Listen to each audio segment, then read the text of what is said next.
अस्सलाम वालेकुम रीडर्स, कैसे आप लोग। मैं हूँ आपके होस्ट फराशा। आज मैं आपके लिए लेके हैं नोवेल शिद्दत लम्स की एपिसोड नंबर 6। आप ये नोवेल सुन रहे हैं डिस्ट्रिक्ट यूट्यूब चैनल पर। प्राय मेहरबानी चैनल को सब्सक्राइब करें, लाइक करें, शेयर करें, बेल आइकन को दबाना मत भूलिएगा।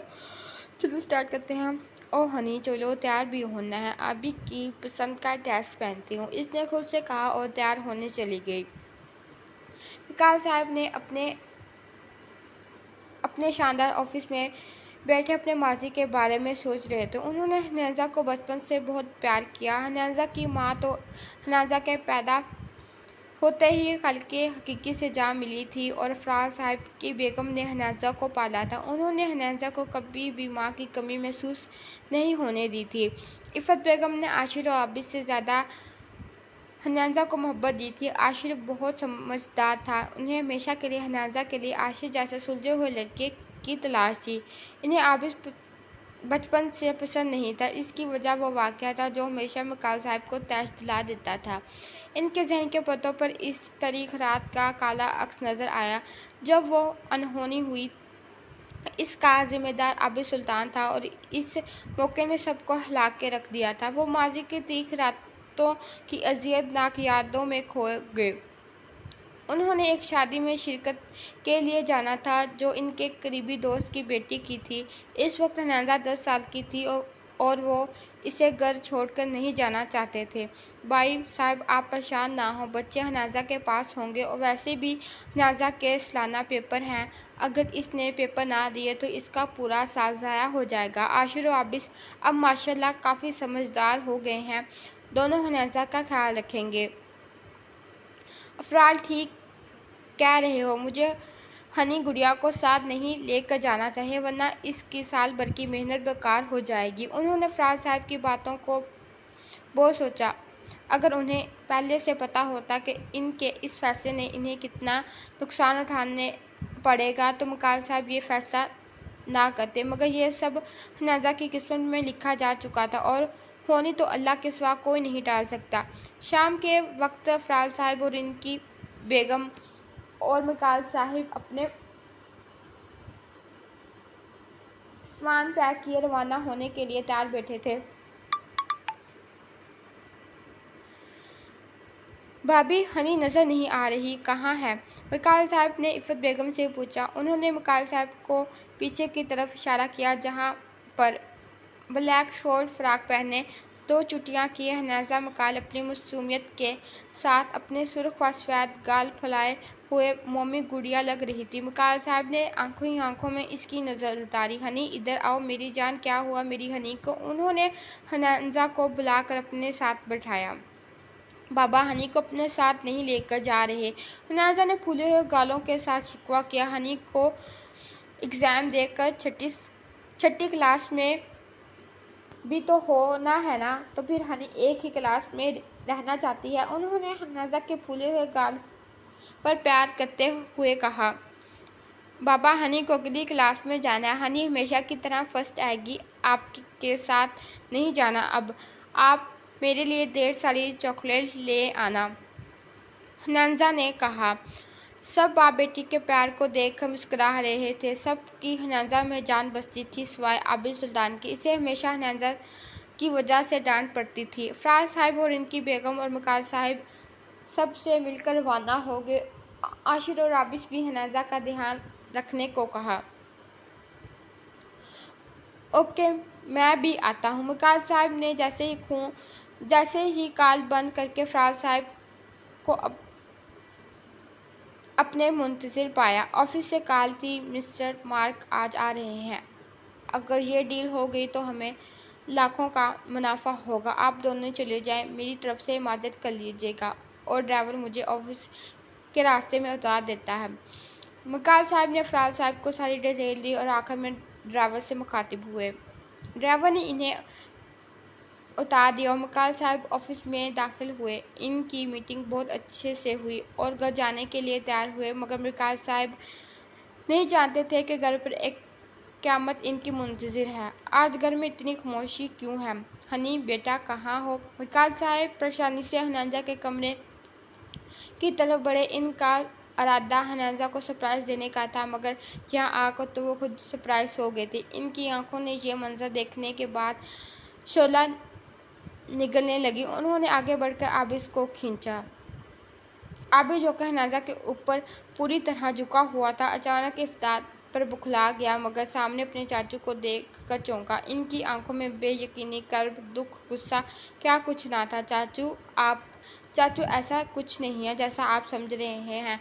मैं तो बस आबिस ने मिकाइल साहब को समझाने की बहुत कोशिश की, मगर मिकाइल साहब के थप्पड़ ने आबिस के हवास गुम कर दिए। निकल जाओ आबिस सुल्तान, इससे पहले कि मैं अपने आबिस से बाहर हो जाऊं, मिकाइल साहब ने गुस्से से आबिस को देख कर कहा और हनाजा की तरफ मुतवज्जा हुए। बाबा आबी भैया तो बैट वाला टच किया। ये कह कर हनी फूट फूट कर रोने लगी। मिकाइल साहब ने अपना गुस्सा जब्त किया।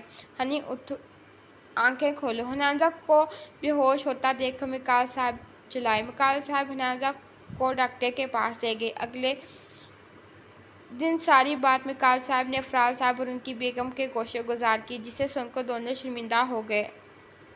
भाई साहब हमें माफ़ कर दे। अफराल साहब और उनकी बेगम ने मिकाइल साहब के आगे हाथ जोड़ दिए। नहीं, इसमें आप दोनों की कोई गलती नहीं, मिकाइल साहब ने कहा। और कब अपने बड़े भाई को अपने आगे हाथ जोड़ता देख सकते थे। आबिस कल से कमरे से बाहर नहीं निकला था। सबको इसने अपना यकीन करने को कहा, मगर सब इससे मुंह मोड़ गए। हनाजा ने सबके सामने इसका नाम लिया। इसके दिल में हनाजा के लिए नफरत बढ़ गई।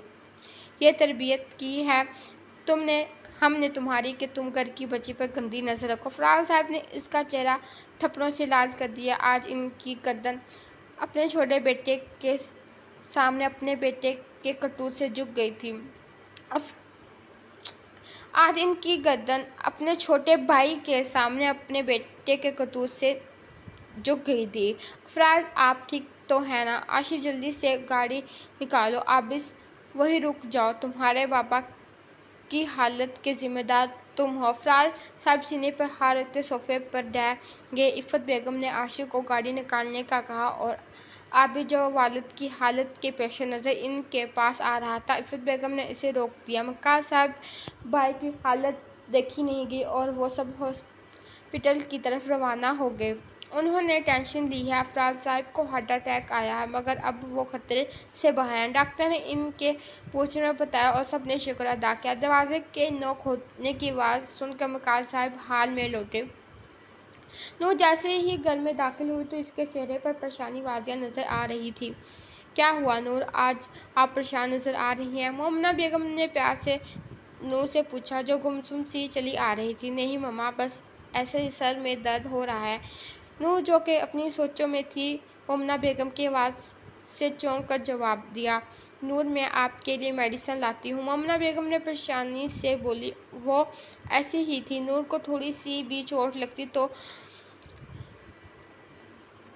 शफात साहब और मोमना बेगम दोनों के हाथ पांव फूल जाते। नहीं मम्मा, मैं ठीक हूँ, आप टेंशन मत लें, अभी जाकर रेस्ट करूँगी तो ठीक हो जाऊँगी। मोमना बेगम को मुतमईन करती नूर सीढ़ियों अबूर करती अपने कमरे की जानिब बढ़ गई। जब से नूर ने ज़ियान को थप्पड़ मारा था तो इसे किसी पल बेचैन नहीं आ रहा था, मगर जब ज़ियान ने कोई रद्द-ए-अमल नहीं दिखाया और आशी ने ज़ियान को धमकी भी दी थी कि नूर परसकून होती आंखें मूंद गई, मगर एक अनजाने खौफ ने अब भी नूर के दिल में घेरा डाला हुआ था। उफ नूर, तुम भी ना कैसी बातें सोचने लगती हो। ज़ियान अगर सामने आया तो मुंह तोड़ दूंगी। नूर ने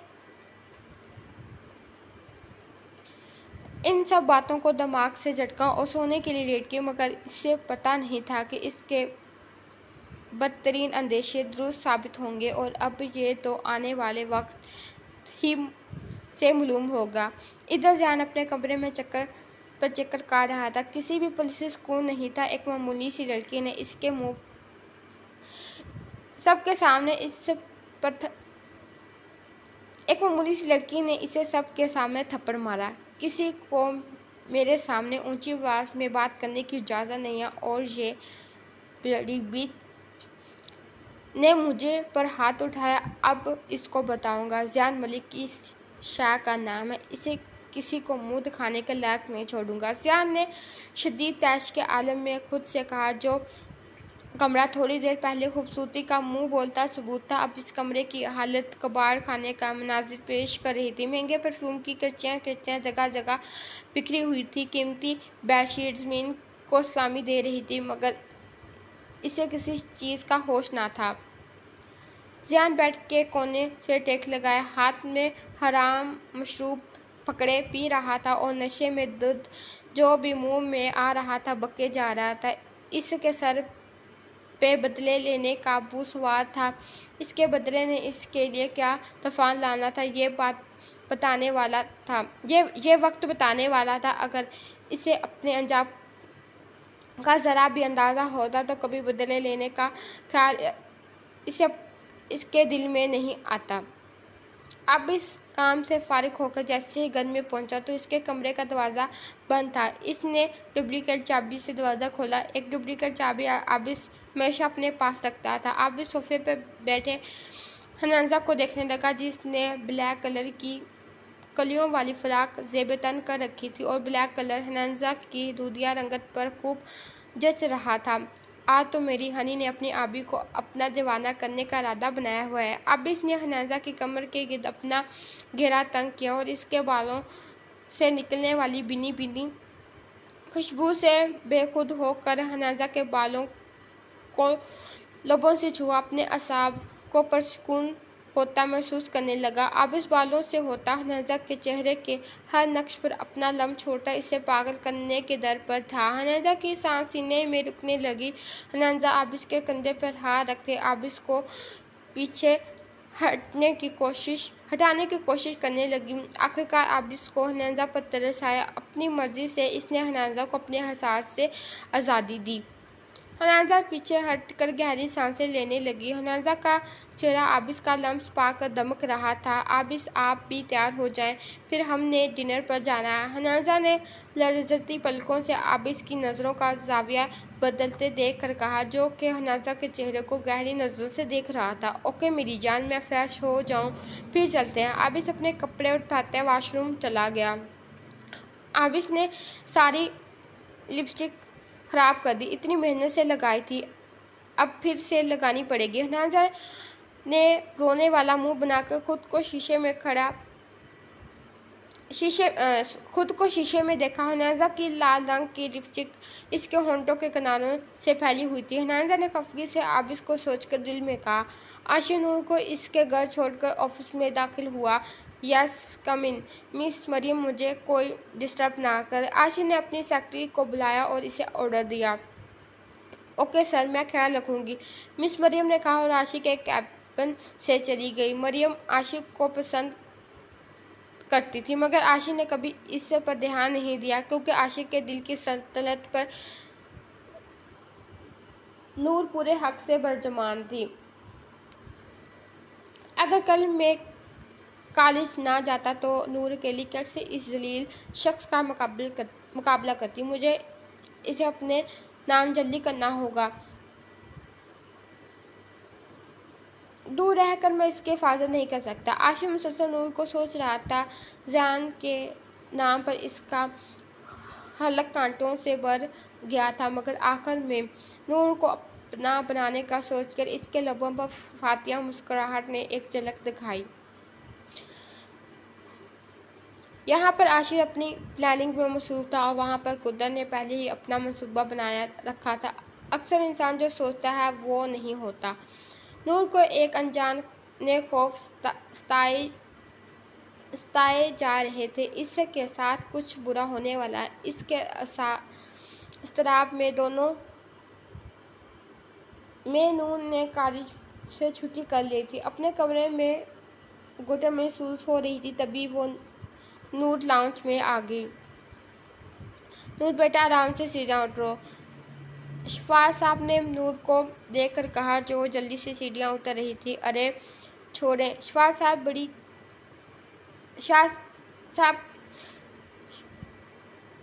कितनी बार इसे कहा है मगर ये मैडम नहीं सुनती। एक कान से सुना तो दूसरे कान से निकाल दिया। नूर के बोलने से पहले मोमना बेगम बोल उठी। मोमना बेगम हमेशा नूर को टोकती मगर नूर हमेशा एक कान से सुनती, दूसरे कान से निकाल देती।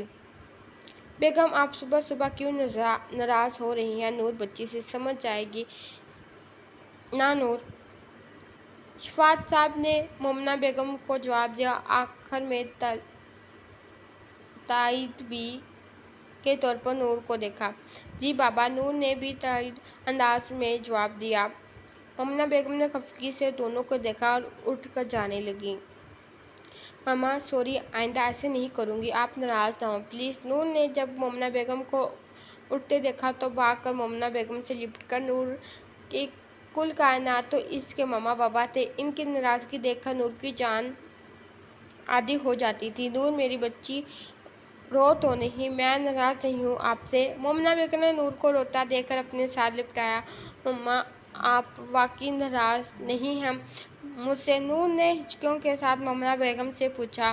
मेरा बच्चा, मैं नाराज़ नहीं हूँ, आप बैठे, मैं आपके लिए नाश्ता लाती हूँ। मोमना बेगम ने नूर को चुप करवाया और नाश्ता के लिए चली गई। ऐसे बात नहीं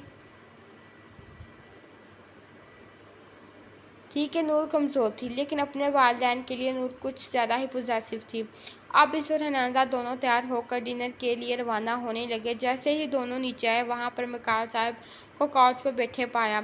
हनाजा आबिस के मिजाज से अच्छी तरह वाकिफ हो गए थे। हनाजा ने अपने बाप से मिलने के लिए आबिस की तरफ इजाज़त तलब निगाहों से देखा। मिकाल साहब की ज़ेर निगाहों से ये मंजर छुप ना सका मगर हनाजा को खुश देखकर गुस्से के कड़वे घूंट अपने खलक में उतारे। बाबा कैसे हैं आप? हनाजा ने मिकाल साहब से गले लगते हुए पूछा।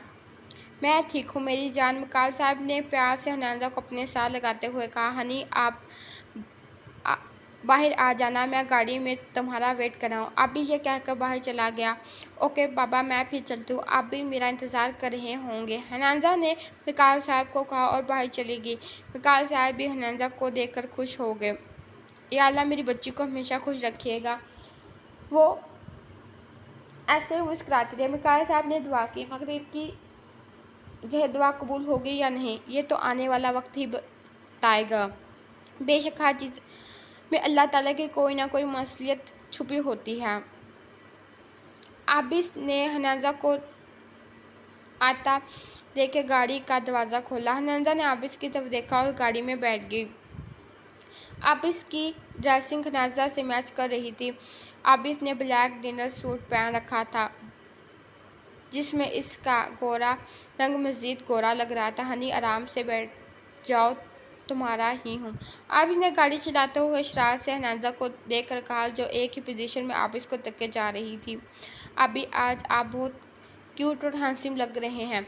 हनाजा यह कहकर आबिस के गले में हाथ डालकर इसके गालों पर लब रख दिए। आबिस हनाजा की हरकत पर खिल कर मुस्कुराया जिससे इसके गाल का डिम्पल नमूदार हुआ। अभी इसके गाल पर डिम्पल है, मैंने आज देखा। हनाजा ने अपने चेहरे के नीचे दोनों हाथ रखकर मासूमियत से कहा। आबिस को हनाजा की मौजूदगी में खुद के जज्बात पर कंट्रोल करना मुश्किल हो रहा था। आबिस ने गाड़ी में गाना चला दिया। शाम का मौसम था, रोमांटिक गाना आबिस के जज्बात बढ़ा रहा था। आबिस हनाजा की तरफ देख कर मुस्कुराया।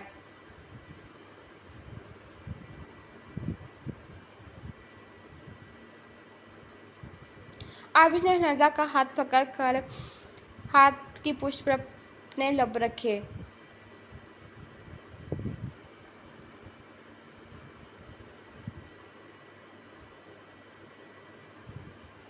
हनाजा गाने के बोल में खो सी गई थी।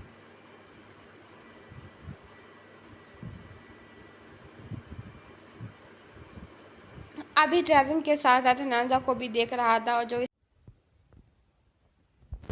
गाड़ी में मैनी खेस खामोशी छाई हुई थी।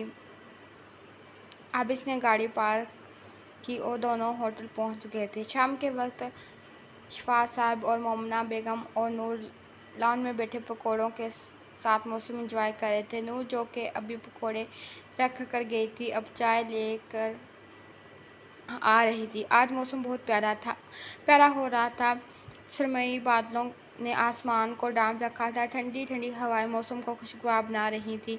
ये मौसम नूर का पसंदीदा था, जिसकी वजह से नूर ने यह एहतमाम किया था। बाबा, मैं अंदर जाऊं? नूर ने शफात साहब से अंदर आने की इजाज़त मांगी, जो स्टडी रूम में बैठे ऑफिस काम कर रहे थे। हाँ, आ जाओ नूर, आपको इजाज़त लेने की ज़रूरत नहीं। शफात साहब ने नूर को देखकर प्यार से कहा, बाबा आप आज मेरे साथ वक्त गुजारेंगे? नूर ने अपने बाजू शफात साहब के गले में डाल कर कहा। नूर को शफात साहब से कोई भी बात मनवानी होती तो वो इनको इसी तरह मनाती थी। ओके, आज हम अपनी बेटी के साथ वक्त गुजारेंगे, शफात साहब ने नूर को कहा। शफात साहब नूर लॉन की तरफ चल दिए, जहां पहले ही नूर ने सारा एहतमाम कर रखा था।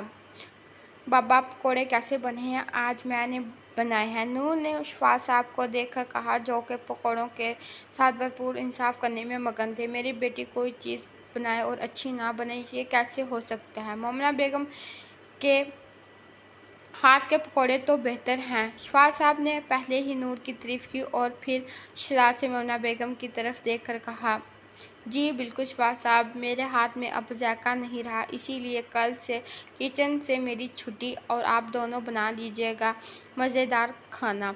मोमना बेगम ने दोनों को देखकर कहा और शफात साहब पर गहरा तासुर किया। अरे नहीं मोमना बेगम, आपके हाथ में तो जादू है। शफात साहब ने जल्दी से बात को घुमा, कहीं वाकई में इन्हें काम न करना पड़ जाए। नूर और मोमना बेगम शफात साहब की बात सुनकर हंस दिए। ये हंसी कुछ पल के लिए थी। वक्त ने इनके लिए ये तूफान तैयार कर रखा था, जिसने अपने साथ सबको बहा ले जाना था। अभी इनकी बात जारी थी कि गाड़ी के गार्ड ने अर्शमान के आने की खबर दी। इसे अंदर भेजो। शफात साहब ने गार्ड को कहा, अस्सलाम वालेकुम अंकल आंटी, कैसे हैं आप दोनों? और नूर, आप कैसी हैं? अर्शमान ने दोनों पर सलामती भेजी और इनका हाल दराज किया। आखिर वो नूर का हाल पूछा। वालेकुम सलाम, हम ठीक हैं बेटा, आप सुनाएं? शफात साहब और मोमना बेगम ने मुश्तरका जवाब दिया और अर्शमान से इसके खैर पूछी। मैं ठीक हूँ अर्शमान भाई। नूर ने भाई का काफ़ी खींच कर अर्शमान को जवाब दिया। मैं भी ठीक हूँ। बज़ाहिर इसने मुस्कुरा कर जवाब दिया, जबकि अंदर नूर के भाई कहने पर कुड़ कर रह गया था। लेकिन शफात साहब और मोमना बेगम के सामने खामोश रहा। नूर बच्ची हरगिज़ ना थी, वो अपने ऊपर पड़ने वाली नज़रों को बखूबी जानती थी, इसीलिए हमेशा अर्शमान को बाई कहती थी, ताकि वो इसके हवाले से कुछ बुरा ना सोचे। अर्शमान ने किन अखियों से नूर की तरफ देखा, जिससे मोहब्बत करता था। नूर इस के आने पर कोई रद्द अमल नहीं दिया और फ़ोन में मगन हो गई, तो यकीनन यह एक तरफा मोहब्बत का मामला था, इसने अफसोस से सोचा। इतने में शफात साहब का मोबाइल रिंग हुआ। मैं कॉल सुन कर आता हूँ, आप लोग बात करें। शफात साहब कॉल सुनने के लिए उठ कर लॉन के दूसरे हिस्से में जाकर खड़े हो गए। बेटा आप बैठो, मैं आपके लिए चाय बना के लाती हूँ। यह कहकर मोमना बेगम किचन की तरफ बढ़ गई। लॉन में सिर्फ नूर और अर्शमान बैठे हुए थे। नूर ने अर्शमान की तरफ ज़्यादा तवज्जो नहीं दी और अपने मोबाइल में मगन चाय पी रही थी। अर्शमान ने नूर को देखा, जिसने रेड कमीज के साथ ब्लैक पटियाला शलवार ज़ेबतन की हुई थी और ब्लैक दुपट्टे से सर के बालों को अच्छी तरह से ढांप रखा था, जिसने नूर को मज़ीद पुरकशिश बना दिया था। नूर बिना मेकअप के सादगी में ही अर्शमान का दिल धड़का गई थी। नूर को अर्शमान की आंखें अपने एक्सा करते हुए महसूस हुई। गौर कैसे रहे हैं? मुझे दिल कर है आंखें निकाल कर कंचे खेलूं। पहले नूर ने कलस कर सोचा। अर्शमान की निगाहें अपने اندر تک سرایت کرنے لگیں، پھر اپنی سوچوں پر کھلکھلا دی۔ نور کو اشمان کے دیکھنے سے کوفت محسوس ہو رہی تھی۔ اسے اشمان کے سامنے اپنے آپ غیر محفوظ لگ رہا تھا۔ اس کے ذہن کے پردوں میں یکدم اشر کا عکس ابھرا۔ اس نے کبھی اس کی طرف نظر اٹھا کر نہیں دیکھا تھا۔ نور نے اپنی سوچ پر 2 حروف بھیجے، اشمان، ایک ہاتھ میں موبائل ہے اور دوسرے میں چائے، کیا آپ میرے چہرے سے ایک چیز ہٹانے میں مدد کریں گے؟ نور نے دانت پیس کر اشمان کو کہا جو مسلسل نور کو تکے جا رہا تھا۔ جی آپ بتائیں۔ نور کی بات سن کر اشمان کی مونچھیں پھیل گئیں۔ وہ دل ہی دل میں خالی پلاؤ پکا چکا تھا۔ اسے نور سے اس بات کی توقع نہیں تھی۔ اس نے خود کو کمپوز کرکے کہا، اور اس کی خوشی اس کے چہرے سے یہاں تھی، جو کہ اب بھی غائب ہونے والی تھی، اور اس کے خالی پلاؤ نے بھی جل جانا تھا۔ تو کیا آپ اپنی نظریں ہٹانا پسند کریں گے؟ نور نے کلس کر تیز لہجے میں کہا تو اشمان کو کہا۔ اشمان نور کی بات سن کر جی بھر کر شرمندہ ہو اور اپنی بے اختیاری پر غصہ آنے لگا۔ چلیے ریڈر، یہ ایپیسوڈ ادھر ختم کرتے ہیں۔ انشاءاللہ نیکسٹ ایپیسوڈ میں ملیں گے۔ اوکے، اللہ حافظ۔